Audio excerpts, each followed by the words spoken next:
Angel Clark. Money, money, make money, money, money! Make money, money, make money, money, money! Take money, money, take money, money, money! Take money, money, take money, money, money! So who got the money? To financial institutions in Europe and other countries. Which ones? I don't know. $500 billion and you don't know who got the money? There are 14 of them, which are listed. I'm sure they're listed in here somewhere.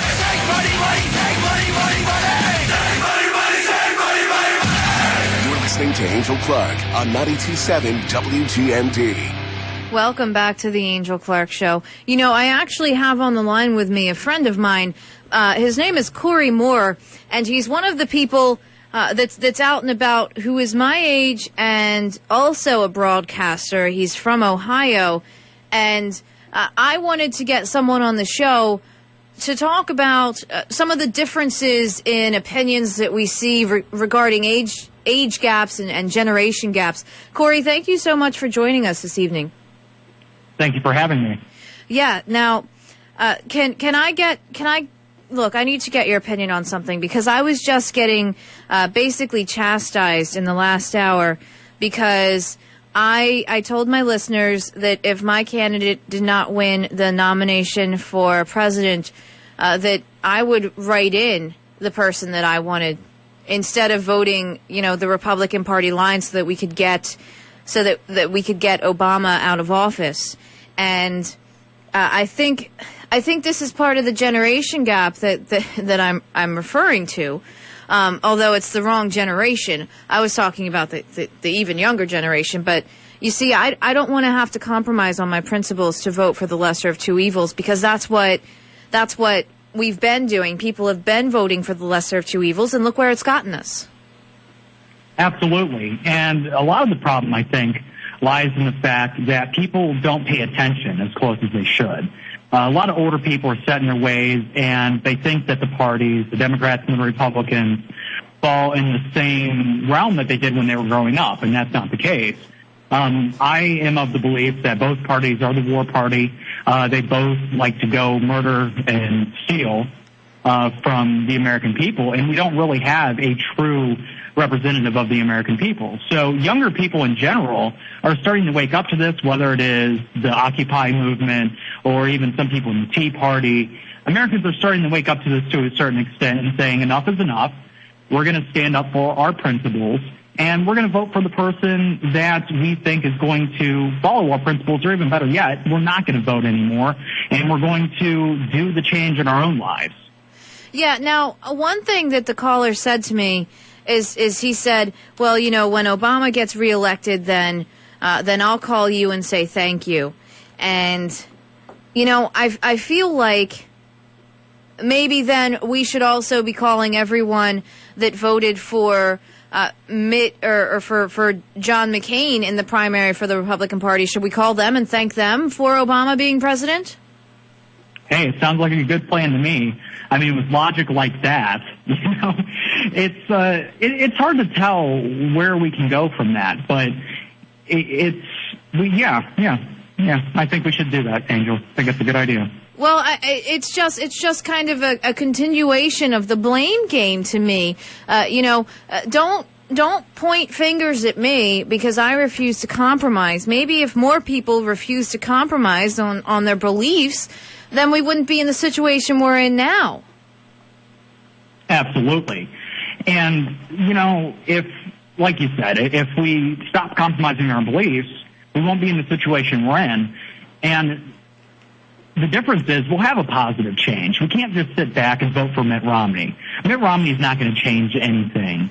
Newt Gingrich is not going to change anything. Herman Cain is not going to change anything. And if you want any indication, if the Republicans want any indication of what's going to happen, they need to look back in their history. They need to look at what happened with Ross Perot. They need to even look back at the Republican they put up against FDR in his third election, when the Republicans put a businessman against FDR, and he lost horribly because, you need an electable candidate. And you can't say that a business person is an electable candidate.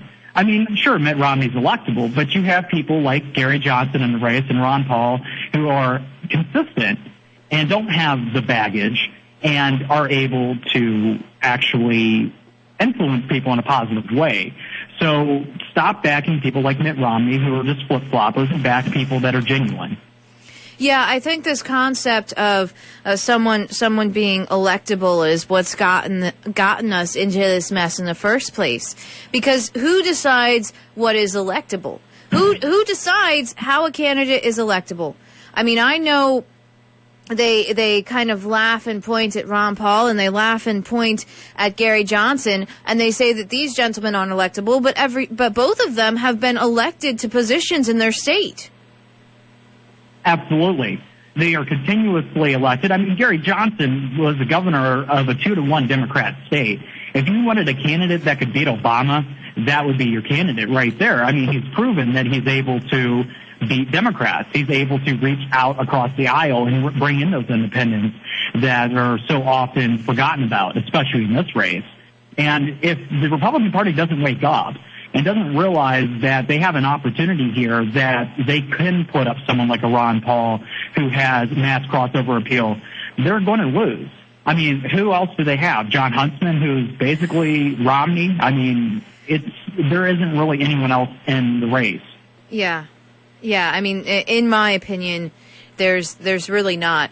But of course, you can also see prime examples of it with people fluctuating as front runners in the polls. So you can see it with people fluctuating in the polls. You see, one week it's Herman Cain, the next week it's Rick Perry, it's Michelle Bachmann, it's Newt Gingrich, and I just feel like, you know, for instance, I know that my opinion isn't changing from week to week on which candidate that I like. I've done the research. I know which candidate I like. And the problem, I think, has to do with the perception of the candidates. And the perception isn't changing.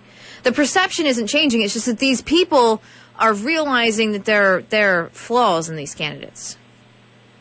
There are, I mean, so many flaws in the front runners. It's incredible, or the alleged front runners. And I think this is a result of the media as well. Much of the media is not paying attention to, like, people like Ron Paul. They'll pay attention to Newt Gingrich, who's been out of power for how many years, who's cheated on his wife, who is fiscally irresponsible in his own personal life. And they're perfectly fine with that. Who is the flavor of the week? You know, we don't know yet. We're going to have to wait till tomorrow, I guess. Yeah, pretty much. Now, you see, and I'm the first one to admit that I've got plenty of problems. I'm not expecting someone to be perfect, but, you know, your candidate has to hold up to scrutiny. They do. And immoral acts, to me, don't hold up to scrutiny, and you can't justify them. No, not at all. But that's this whole other topic that just had me slightly frustrated, because it's not my fault if the Republican candidate who ends up getting the nomination for president, it's not my fault if they're a toolbox and I refuse to vote for them. Don't blame me. Blame everyone else that voted for that candidate. And I'm not going to compromise on my morals to vote for the status quo. I'm not going to do it, because I have to sleep at night based on who I voted for. And if I vote for someone who's going to continue a large policy of wars and spending, then I have to make justifications for that person. And I don't want, it's not my job to make justifications for big government. It's not. No. And if we continue to do that, then we're just going to get bigger and bigger and bigger and bigger and bigger government. And until we stand up as the people, and I think the majority of people out there want government out of their lives. How many people out there don't vote today? The majority of the population is so sickened by the system, they don't even go out to the polls and vote. So, you know, that is the mandate. You know, we want to talk about mandates from the American people. Here's your mandate. You people out there, the government, are doing a horrible job, and so many people are disenfranchised by you, they're not even wanting to be involved. Now, you think that these people are not voting because they're disenfranchised, or is it because they just don't care? Well, they don't care because they've been disenfranchised, I think. You know, I think it's just been a generational thing to the point where most people don't care because they know that. See, if I sit down and I talk to friends, you know, that aren't political, this is what they usually tell me. I don't get involved in politics because it'll never change even if I am. And that's exactly the attitude that I think most Americans out there believe, that if they get involved, then nothing will change. And some people will say that's their fault. That's their attitude is the reason why nothing will change, but they're just reacting to what the problem is. And the problem is that our government doesn't agree with or listen to us. It doesn't do what we want them to do. It's sold out to corporate interests. It's sold out to so many other interests than what the people want. It's become so big, so widespread. It doesn't, it's so centralized that it doesn't represent the majority of the American people. And until we can do something about that by decentralization, lowering taxes, bringing things back to the local level, it won't change and people won't care. And the big government candidates and the political activists within the party that want the power will continue on doing what they're doing. And it'll crumble. It'll be like Rome until we do something about it. Gary Johnson needs to go on the Jersey Shore. That wouldn't be a bad idea. He does kind of have the spray tan. Well, no. I mean, look, this is a show that people watch. I wonder why some of these candidates don't start squeezing their way onto those shows. Especially the reality shows too. I can't imagine that it would be that difficult to get yourself onto a reality show. Maybe as a presidential candidate. I don't know. I've heard some things about Gary Johnson. Some articles have been written. He doesn't seem like he's a very personable person. But candidates overall, speaking in that way, I don't know if they want to be associated with that America. That America's vote counts. That America's vote counts. Your vote counts if you watch Jersey Shore. That's true. That is true. And, if there was a true populist candidate out there, I'm sure he or she would be right on there. But we don't really have any populist candidates, and I don't really see that changing in the future because that's not what America is about. We're a constitutional republic. Yeah. I guess I was just thinking of ways for candidates to get more people involved because... Well, what are the ratings like on those shows? Lots of people watch them, so that means that, well, no, I guess the majority of Americans don't watch them, do they? A lot of youth do. A lot of the 18 to 25-year-olds watch them, which is why they are so popular because it's a key advertiser. They're able to make a lot of money off of them. But, that if they want to get youth out to vote, then I suppose, yes, that would not be a bad idea. But it's just like what candidate is going to do that? It maybe a better idea for all the other candidates to attack them with. Yeah, maybe a better idea would be to have the people on the Jersey Shore doing a get out the vote campaign for a day. Hey, it's not a bad idea. Just going out and registering people to vote, not telling them what party to vote for, not telling them what party they are, but just informing them of the fact that they have to register to vote, and then the election's coming up next year, and I say this, it's hypothetical. We both know it's not going to happen. Let's be realistic. They're not going to take time from drinking and partying to go and register people to vote. That would just be ridiculous, wouldn't it? Well, yeah, and I think a lot of that has to do with the culture in general. Most people, like I said, don't care about voting. And these types of shows in general, like the Jersey Shore and many of these other popular shows, they're perpetuating something that is within our culture. It comes down to the old argument whether or not media affects culture or culture affects media. And there's a little bit of both there, but... You're right. They're not going to go out there and register people to vote. They could care less. And until something bad happens, which I think might in the next 10 years, nothing will change in that aspect. Now, one thing that I wanted to touch on that kind of bothers me, and this is why I wanted to talk with you about it, because I want someone else's opinion as well, so that it seems like I'm not judging people. All right, I don't want to judge people, but I feel like shows like Jersey Shore and I'm a teen mom and 16 and pregnant and Super Sweet 16. I feel like these shows have a very negative proponent to it, and it's a bad example for society in general, especially the younger society growing up. Oh, without a doubt. you know, when you have a show like Jersey Shore, and young people watch this, I know this personally. I believe I told you a story. I have a young cousin, probably 10, 11, that sits and watches this. And, you know, you watch this show, and it's a bunch of people going out and partying every night, getting into fights, just doing generally things that even 10 years ago would have been considered very radical, very, what's the word I'm looking for, against, you know, the authorities. And now it's acceptable. It's totally acceptable because of shows like this. So they're watching this and they're growing up, and then we see stuff like 16 and Pregnant and I'm a Teen Mom and all of these other shows promoting teen pregnancy. And, you know, even, again, looking back 20 years ago, it wasn't acceptable for you to even have sex out of being married, let alone to have a child. And now it's like it's okay to have a child when you're 16 years old, do not have any prospects, your boyfriend doesn't have any prospects, and, you know, you're going to raise your child in a culture in your family that is unstable. And our society has gone down in such rapid pace. I mean, we're going towards, and I don't want to use anarchy in a prerogative term, but we're going towards a social anarchy in a way. Yeah, to me it's just kind of frustrating because I feel like these shows are highlighting all the bad in society and they're not highlighting any of the good.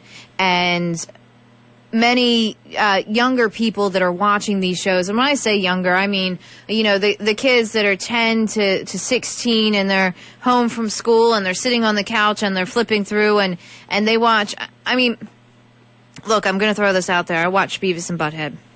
And Beavis and Butthead was making fun of the I'm a Teen Mom show or 16 and Pregnant or one of them.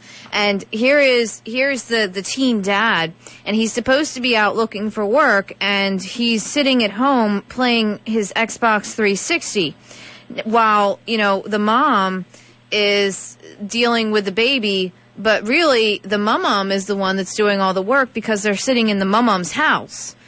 And it just kind of, This is the stuff that's on television. The 16-year-old daughter and her boyfriend living with mom, and I understand it's a tough situation for mom. I'm not criticizing any of the moms that are in that situation, but it's like it's becoming accepted, and to me, I wouldn't want that to be accepted cultural behavior. Absolutely not.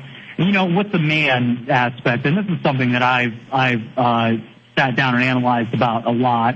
You know, there's this whole phenomenon in our culture, and I don't know if I can really point it to anything. The whole man-child thing. Maybe I could pinpoint it back to when slacker movies became really popular in the 90s, but there's this attitude among young men in general, and I'm a young man, I'm 23 years old, so I know what's going on around me. I know a lot of people that believe this way.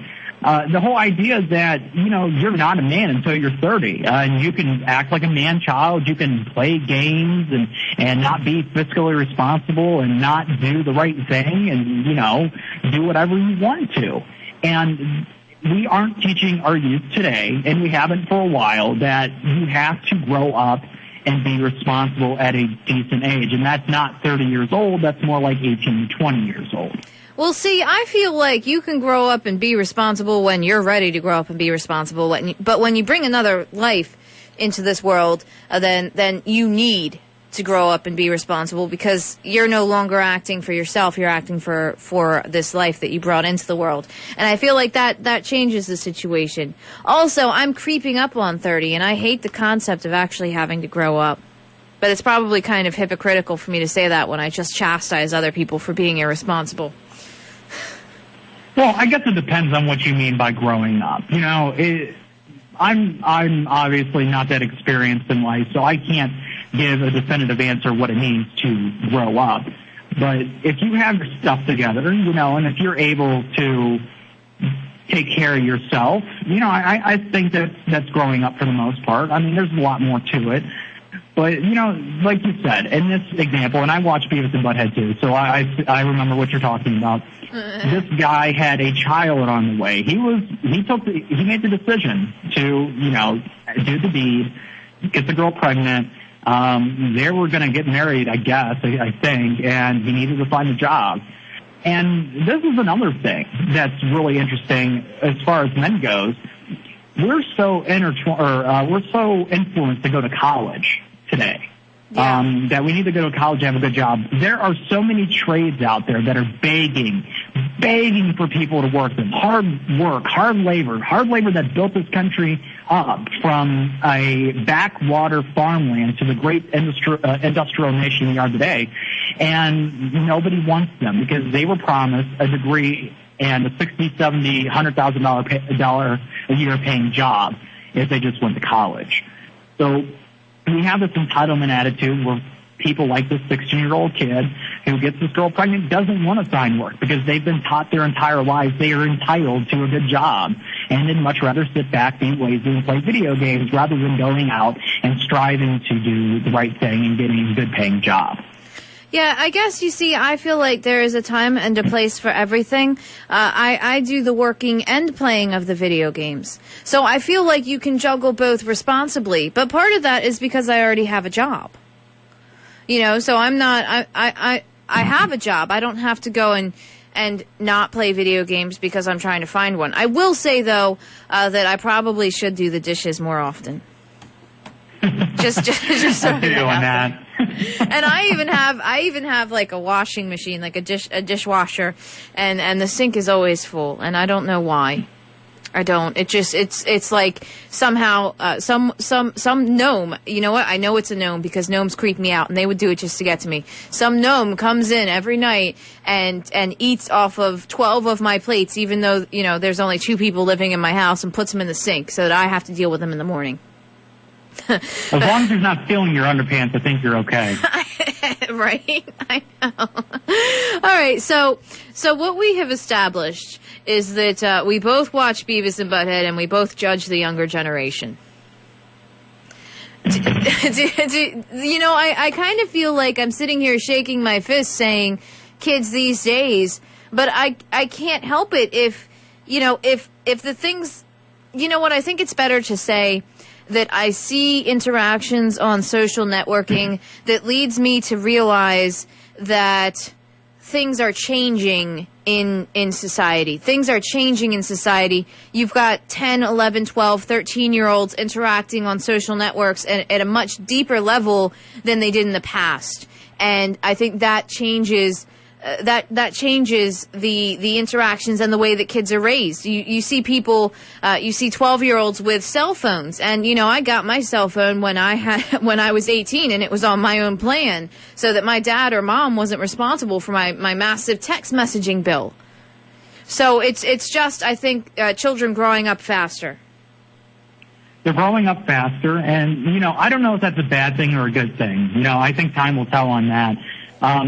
I think a part of the problem is we've actually, and it's not really a problem, I think this is a positive, because we've actually gone back to the way it was maybe 70, 80 years ago, where you grew up on the farm and you had a lot of responsibility and you knew more things.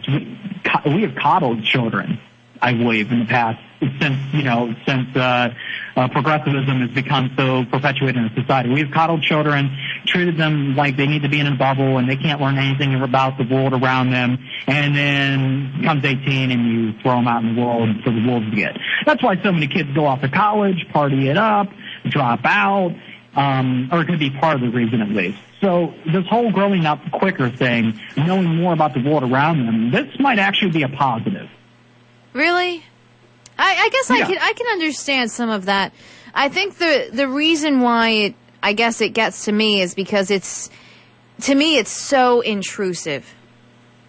It's just a very intrusive society, and it's kind of intimidating to imagine.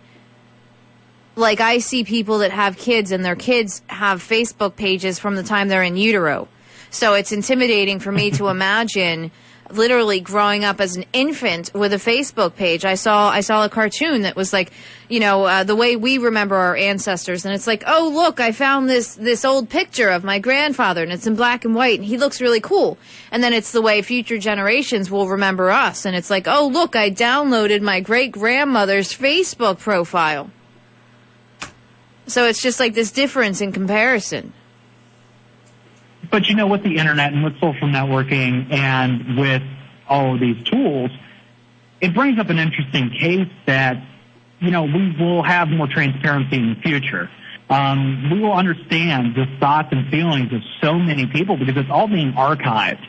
And, with politicians, this is going to be especially helpful because, how many people right now are going for political office that are been on Facebook, since children, or that will be in the next 10 years.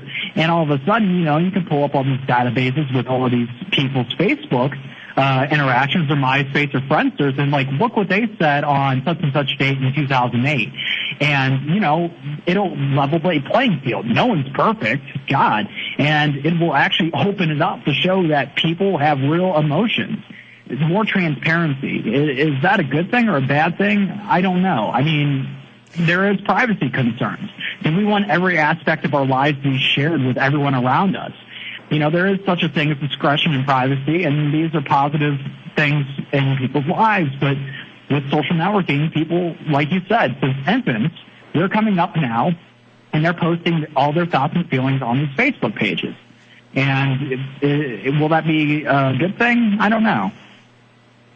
Yeah, I guess only time will tell. It's a very big change in society. So it's taken me at least a little while to really get used to it and to imagine this concept like cyberbullying. For me, cyberbullying couldn't really have been a big thing when I was in high school because what are you going to do? Send me a negative email?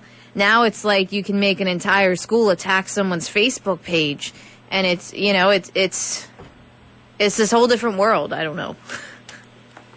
I think that's the best way for me to explain it. Is that it's maybe a concept that I hadn't paid as much attention to, and it changes I would say the temperature of society changes, and the temperature of culture changes, and the things that are societal norms changes.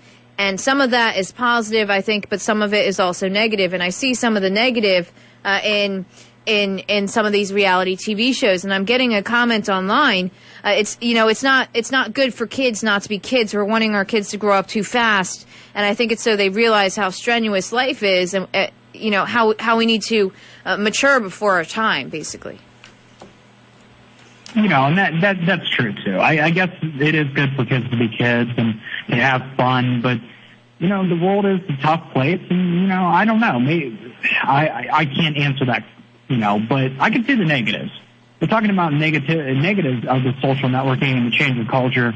Highly sexualized children, I don't think is a good thing. I think that's definitely a big problem. I'm seeing a lot of that, and especially in regards to TV shows that like the Toddlers and Tiaras or whatever it's called, where they have infants literally dressed up for these pageantries.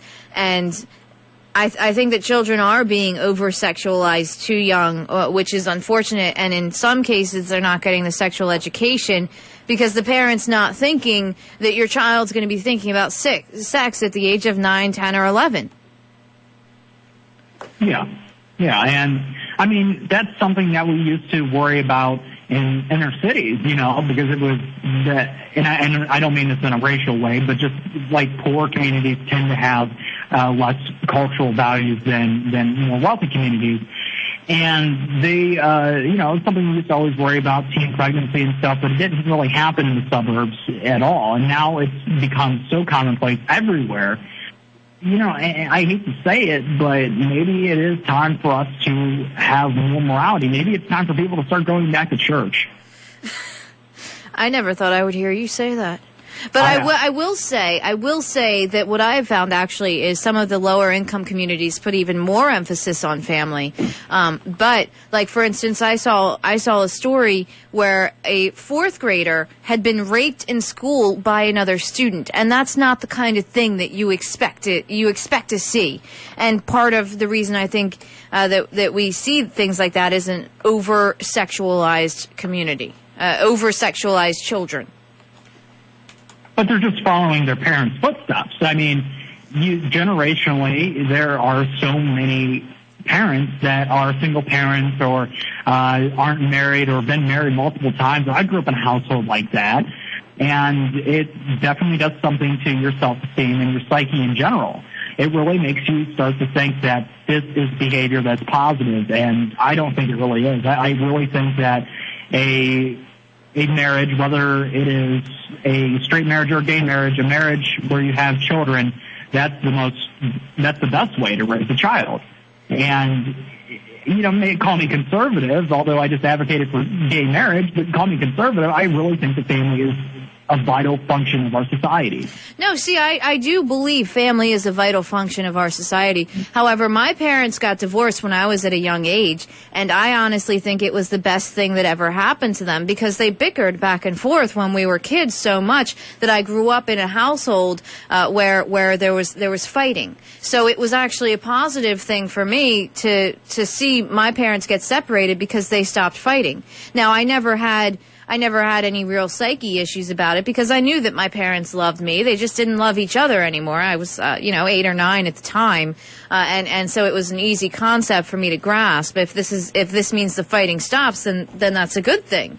So to me, that single family household, that single parent household was never truly a deciding factor because I still had both parents and they still loved me and I still saw them. They just weren't together.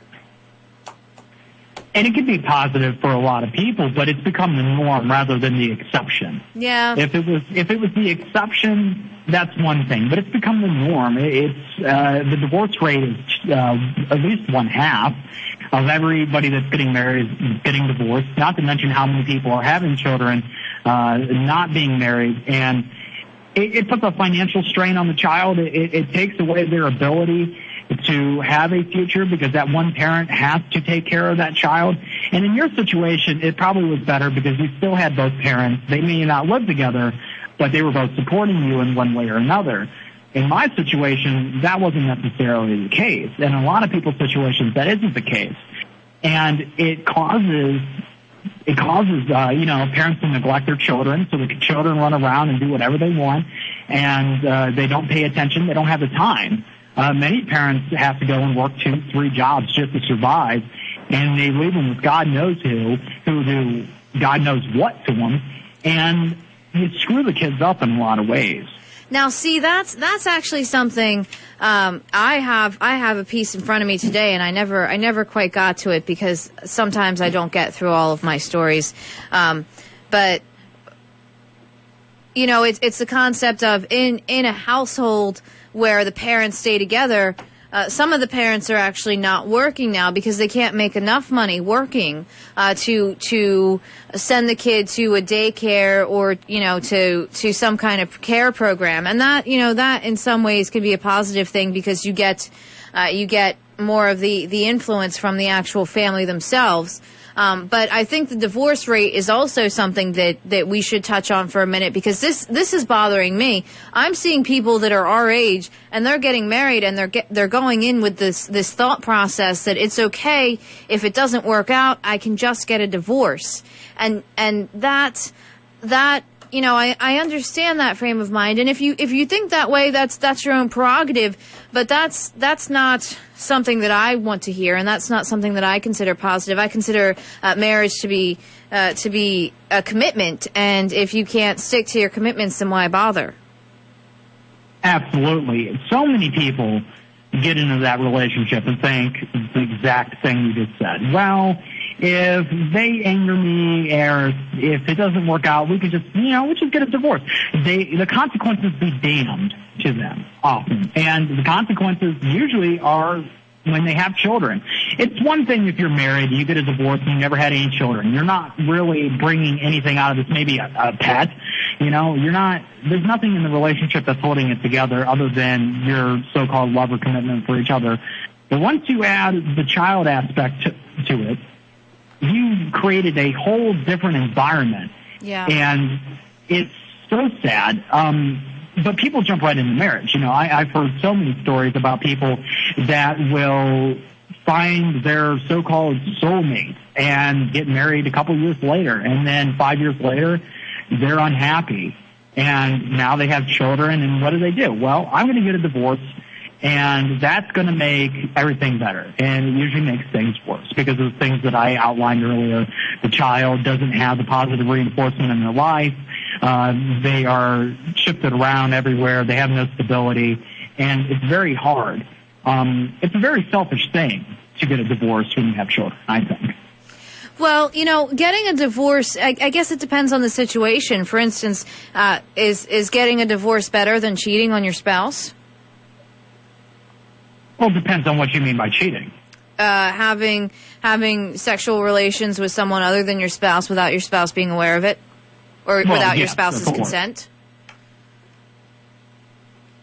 Of course, that's dishonesty.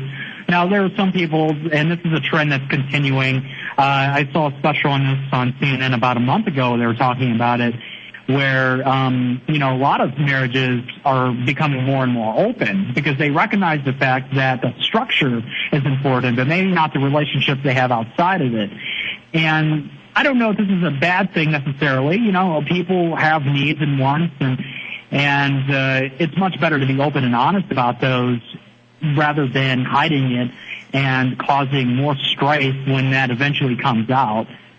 I guess it depends on what it is that you consider to be normal. I see lots of people chastising what is not a normal relationship or what is not a normal lifestyle.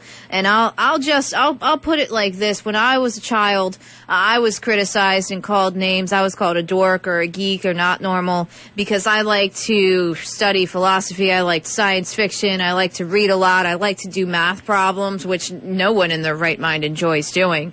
So it depends on what it is that you consider to be normal and acceptable. And it's certainly not my place to tell you what is normal and acceptable.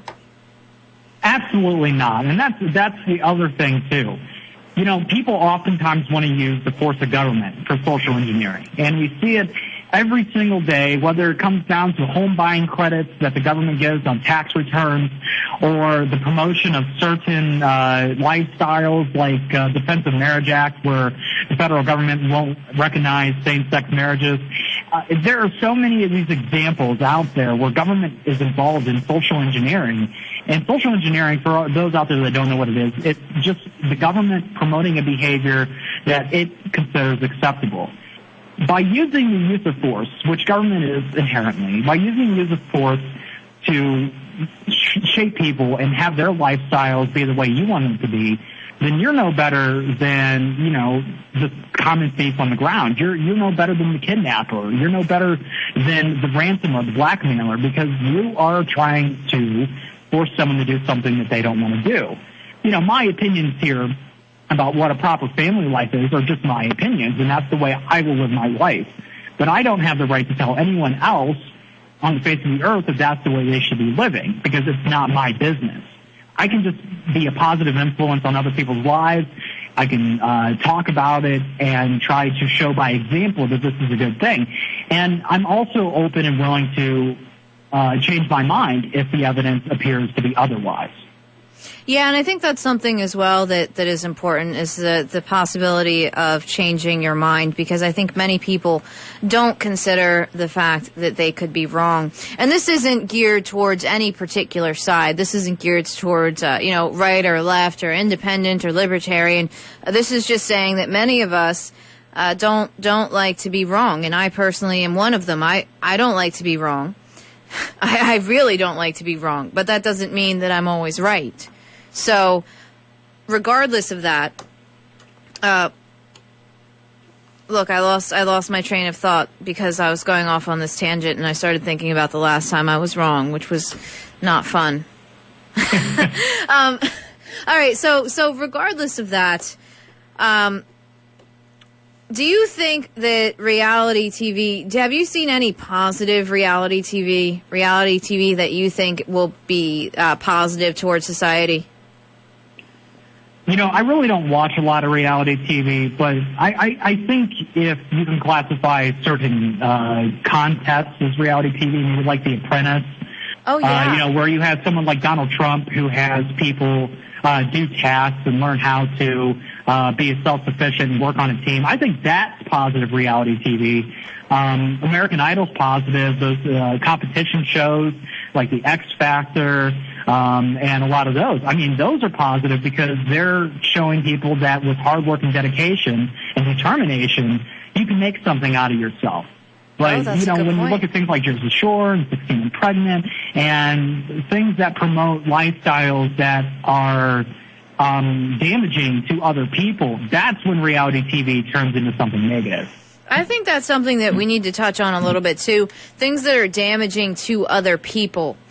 Because that's just it. They are damaging to other people, especially to these kids that don't seem to understand that, just because a crew comes and follows someone around with a camera doesn't mean that they're famous, and it doesn't mean that the things they're doing are positive. Well, no, and we encourage a lot of that just because they're on a reality show, they're famous type of attitude. Look at how celebrities are today compared to what they were not too long ago. It used to be talented in something. You had to be an actor or a singer or write a good book for people to take you seriously. But now we have the Paris Hiltons of the world, and I think she's the one that really started that. Oh, yeah. Why did you have to tape. make me think of Paris Hilton? Oh, man. I would rather go back to Audrey Hepburn. I mean, Paris Hilton. Oh, you're right. That's a prime example of it, of the socialites that have now become celebrities that get followed around, and it's you know what, that is a prime example. I mean, not to mention the Kardashians. I mean, they're super famous for what? For the same reason. And it seems that the rich and wealthy and powerful have crossed into the whole celebrity realm now, and it doesn't really make a lot of sense. You know what? The rich and the powerful have crossed into the celebrity realm.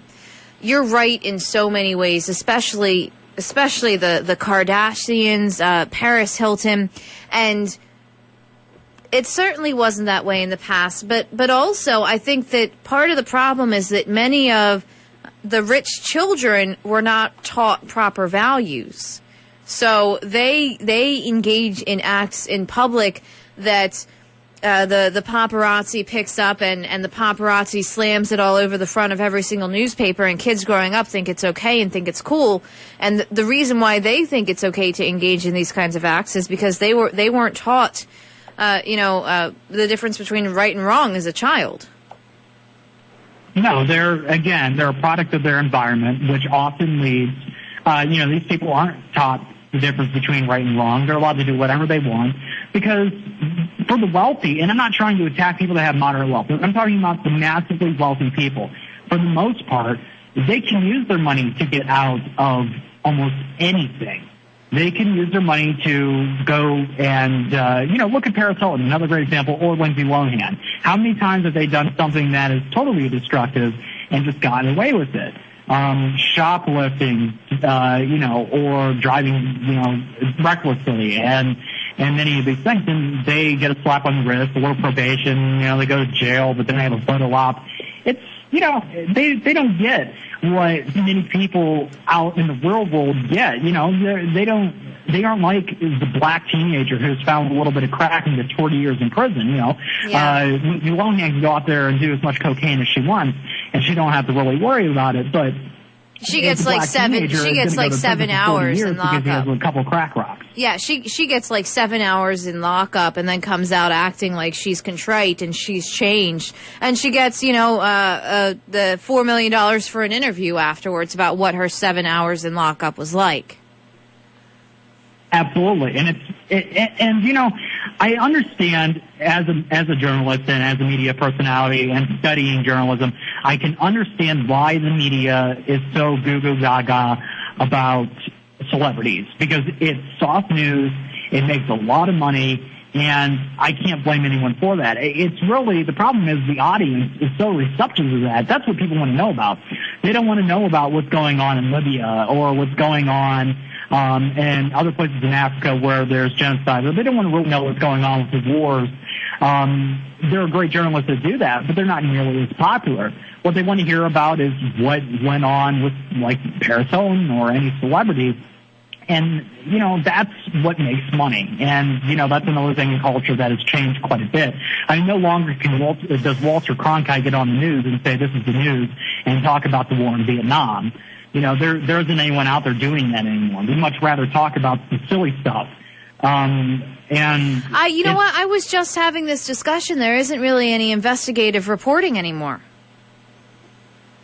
Not at all. And, sometimes on a local level, and that's good. There's some local news stations all around the country that do that. But partially it's because of the corporate-run media. Between all of the TV stations in the United States, the great majority are owned by 5 major corporations. Or the media in general. Most are owned by 5 major corporations. And their entire motive is profit. Profit's a good thing, but in the sake of journalism, it's not, because journalism isn't about making money. Journalism is about actually doing something by breaking the story. It's about informing people. It's a function of our democratic society. And if your total incentive is to make money, then oftentimes things are going to be covered up. There was a really good example of this in the documentary The Corporation, where they were discussing something about Roundup. There was an investigative journalist, or a couple of investigative journalists down in Florida, and they wanted to do a story about the dangers of Monsanto's Roundup product. And Monsanto is a major advertiser for Fox News, and the station was also owned by Fox. So Rupert Murdoch, one of his top executives up there at Fox, sends a local station a memo saying they can't do the story. And those journalists end up being fired because they refuse to not do their story. And this is something that I think probably happens across many news stations, whether it's radio or television. There are things you just cannot talk about because you're going to offend an advertiser.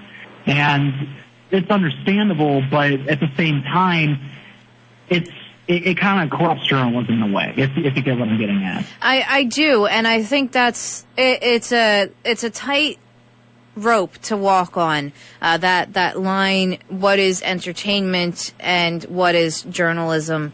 And it's difficult, I think, to make that point. For instance, I am an entertainer.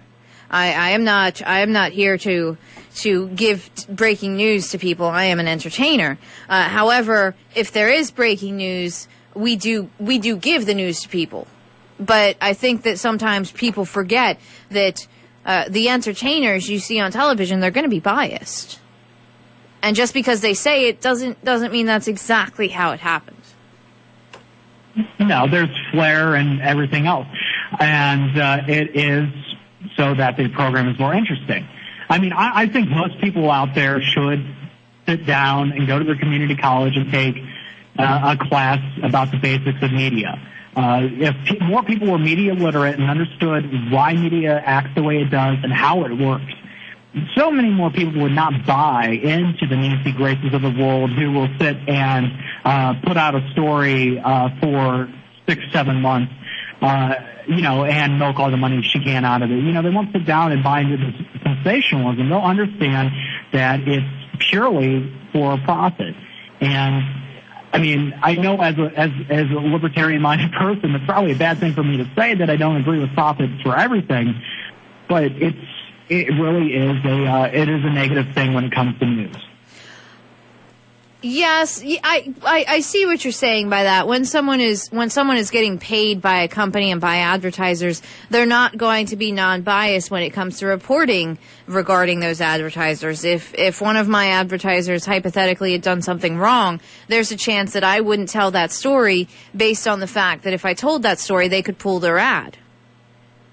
So it's a as I said, it's a tightrope to walk, basically. The other side of that is if you don't do that, if you have it subscription based, you have more freedom to talk about what you want. But who's going to pay for radio? XM Sirius didn't do very well. Yeah. No one's going to pay for radio because it's always been an open and free medium. So when it comes to radio and television and mediums like that are subscription-based, of course, you're going to have that bias. So it's a trade-off that I think we need to have to be able to have a free media in this country. I mean, it's not much better when it's government-owned. That's for sure. Yeah, the wonders of the internet, really. I mean, thankfully we have the internet now so that we can go back and do our own research and get our own information out there. Now, speaking of the internet, I've totally skipped breaks and stuff, and it's time for me to go to one. Do you want to share where people can find you online? Yeah, you can go to my website, CoreyMoore.net, or you can follow me on Twitter at Corey A. Moore. Corey, CoreyAMoore on Twitter. Yes. Corey, it's been a pleasure. Thank you so much for chatting with me. I really appreciate you sticking with me and coming and having this discussion, because it's been frustrating to me, and at times I kind of felt like I was banging my head against the wall or being too judgmental, and it's nice to know that there's someone out there that feels a little bit of the same way that I do. Well, thank you for having me on, Angel, and I hope to talk to you soon. Fantastic. All right, the Angel Clark Show will return in just a moment. Don't touch that dial. Who is that could walk the world 50 times? Who is that protects corporate slime? Who is that will barge down your front door? Who is it that says, hey, you gotta fight our war, boys? What are you gonna do without the government? What is this? What are you gonna do without the government? Yellow line down the middle of the street.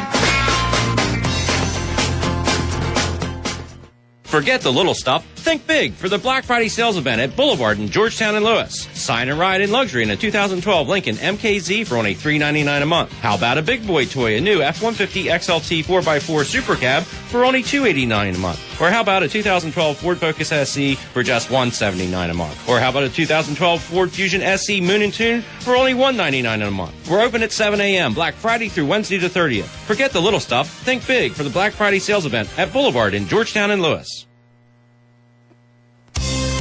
WGMD AccuWeather forecast brought to you by Rusty.